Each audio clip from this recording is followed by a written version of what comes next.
தமிழக முதல்வர் விஜய் கர்நாடகாவுக்கு வர வேண்டாம்,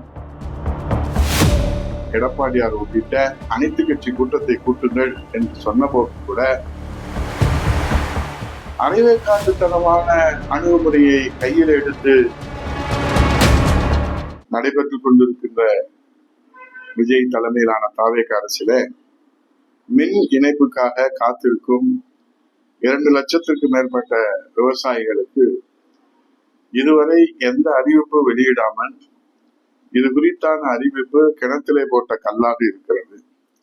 வேளாண் மின் இணைப்புக்கு விண்ணப்பித்து காத்திருக்கும் 2,23,000 விவசாயிகளுக்கு இந்த தாவேக அரசில வருகிற பட்ஜெட்டிலே விடிவு காலம் பிறக்குமா? காத்திருப்போர் அனைவருக்கும் வேளாண் மின் இணைப்புகள் உடனே கொடுக்க வேண்டும் என்ற எதிர்பார்ப்பு விவசாயிகளிடத்திலே எகிரி கொண்டே போகிறது.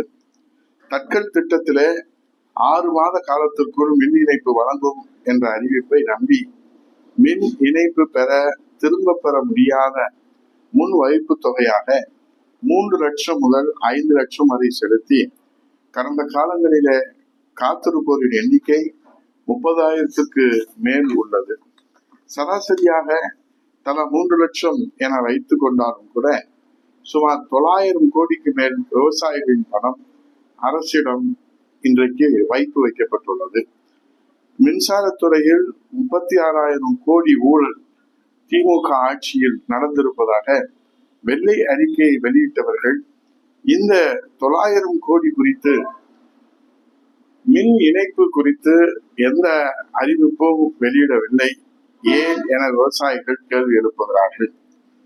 தாவேக அரசு தாக்கல் செய்யும் இந்த வேளாண் பட்ஜெட்லாவது மின் இணைப்பு தொடர்பான அறிவிப்பு வெளிவருமா?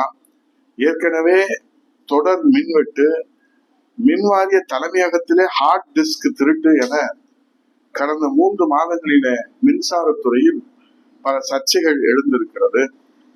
குறிப்பாக ஏப்ரல், மே, ஜூன் மாத இந்த மின் கட்டணத்துடன் ஒப்பிடும்போது கடந்த ஆண்டை விட இந்த ஆண்டு 40% முதல் 60% வரை மின் கட்டணம் அதிகமாக வசூலிக்கப்படுவதாக தற்போது தமிழகம் தழுவிய போராட்டம் நடக்கிறது. 200 யூனிட் இலவச மின்சாரம் என்பதும் இன்னும் அது முழுமையாக மக்களுக்கு பயனளிக்கக்கூடிய திட்டமாக செயல்படுத்தப்படவில்லை. இதற்கு இடையிலே கர்நாடகாவுக்கு வர வேண்டாம் தமிழக முதல்வர் விஜய் என்று கர்நாடகா முதல்வர் இன்றைக்கு கோரிக்கையாக, வேண்டுகோளாக வைத்திருப்பதாக செய்திகள் வெளியாகியிருக்கிறது. காவிரி நீர் தொடர்பான பேச்சுக்கு இன்றைக்கு ஒரு முட்டுக்கட்டை உழுவதாக விவசாயிகள் வேதனைப்படுகிறார்கள். தண்ணீரின்றி கண்ணீரிலே தவிக்கிறது நம்முடைய டெல்டா மாவட்டம். இதை எப்படி கையாள வேண்டும் என்கிற அந்த அணுகுமுறை மாண்புமிகு முதல்வர் விஜய் அவர்கள் முறையாக இதை கையாளவில்லையோ என்கிற வருத்தமும் கவலையும் ஏற்பட்டிருக்கிறது. உச்ச நீதிமன்ற தீர்ப்புக்கு பிறகு ஆணையத்துக்கு தான் அதிகாரம் இருக்கிறது. ஆணையம் செயல்படுவதற்கு பாரத பிரதமரிடத்திலே முறையிடலாம் என்று மாண்புமிகு எதிர்கட்சி தலைவர் புரட்சி தமிழர் ஐயா எடப்பாடியார் உள்ளிட்ட அனைத்து கட்சி தலைவர்களும் அனைத்து கட்சி கூட்டத்தை கூட்டுங்கள் என்று சொன்ன போதும் கூட அதை காதிலே வாங்கிக் கொள்ளாமல் தாந்தோண்டித்தனமாக என்று சொல்லலாமா, அல்லது இது தமிழக விவசாயிகளுடைய நலன் என்று எல்லோருடைய கருத்துக்களையும் விவசாய சங்கங்களுடைய கருத்துக்களையும் கேட்டிருக்கலாமா? இப்போது என்ன ஆனது?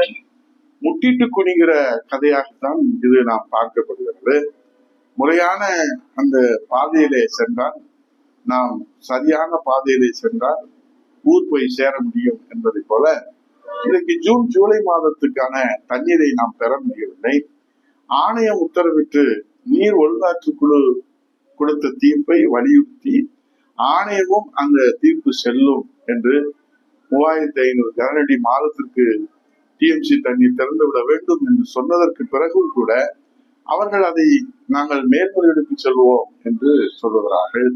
இந்த சூழ்நிலையில இந்த இரு மாநில உறவுகளுக்கான பிரச்சனை, தண்ணீரை பகிர்ந்து கொள்கிற பிரச்சனை, காலங்காலமாக இருக்கிற இந்த பிரச்சனையை ஒரு வாய்ந்த அணுகுமுறையை, அறிவு சார்ந்த அணுகுமுறையை, சட்ட ரீதியான அணுகுமுறையை, தர்மத்தின் மீதான அணுகுமுறையை விட்டுவிட்டு ஒரு அரைவேக்காட்டுத்தனமான அணுகுமுறையை கையில் எடுத்து தமிழக அரசு இப்போது முட்டி குடிந்திருக்கிறதோ என்றுதான் நமக்கு கவலை ஏற்பட்டிருக்கிறது. இதே போன்ற அணுகுமுறைகளை அவர்கள் கையாண்டால் தமிழகத்தினுடைய தன்மானம் காற்றிலே பறக்குமா என்ற சூழ்நிலை தான் வந்திருக்கிறது என்பதை சொல்லி, மாண்புமிகு முதல்வர் விஜய் அவர்களே, இன்றைக்கு உங்களுக்கு வழிகாட்டுபவர்கள் சரியான வழிகாட்டுதலை இன்றைக்கு கொடுப்பார்கள் என்று நம்பித்தான் இந்த மக்கள் உங்களை முதலமைச்சர் அணியில் அமர்த்தி இருக்கிறார்கள். ஆகவே முதலமைச்சர் அணியில் அமர்ந்து விட்டோம் என்பதற்காக யார் பேச்சையும் கேட்க வேண்டிய அவசியம் இல்லை என்பது அது ஜனநாயகம் ஆகாது, அது சர்வாதிகாரத்தின் தொடக்கம்.